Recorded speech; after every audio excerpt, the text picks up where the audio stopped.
Pour yourself some hot chocolate, darlings. It's time for our first moose encounter, our first snow tumble, and our first glimpse of what happens when a comic artist meets a photographer who doesn't want his picture taken.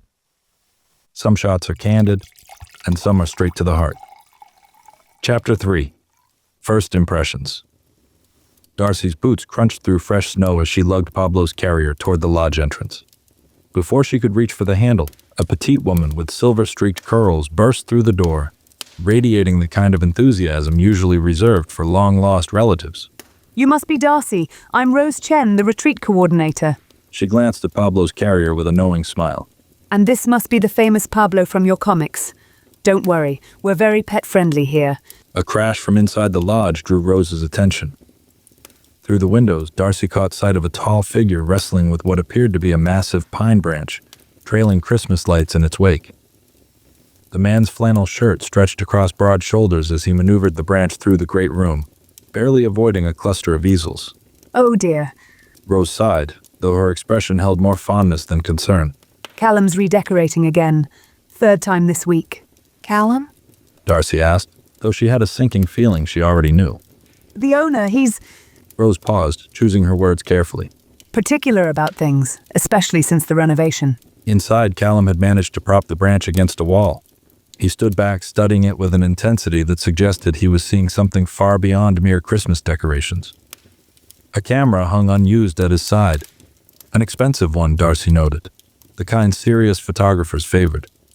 His features were hard to make out in the firelight, but something in his stance spoke of carefully contained energy, like a storm deciding whether to break. Did he really inherit this place? The question slipped out before Darcy could stop it. He looks more like someone who should be scaling mountains than managing guest lists. 6 months ago, Rose nodded, ushering Darcy inside. after Richard, the previous owner, passed away. Those two were thick as thieves for years. Richard was teaching Callum the business, though I don't think either of them expected the handover to come so soon. She lowered her voice. He's been trying to fill some very big shoes.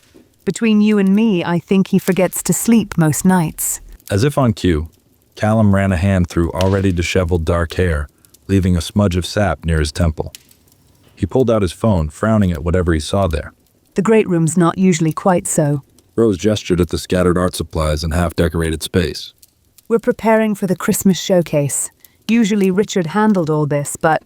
She stopped as another woman approached, carrying an armful of garland.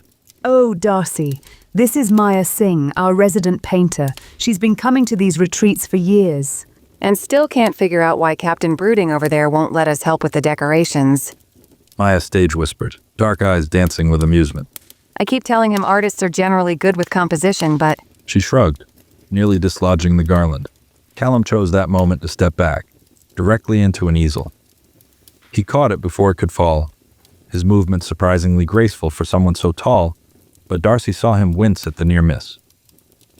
His hand went to the camera again, an unconscious gesture that ended halfway. He used to be a photographer, right?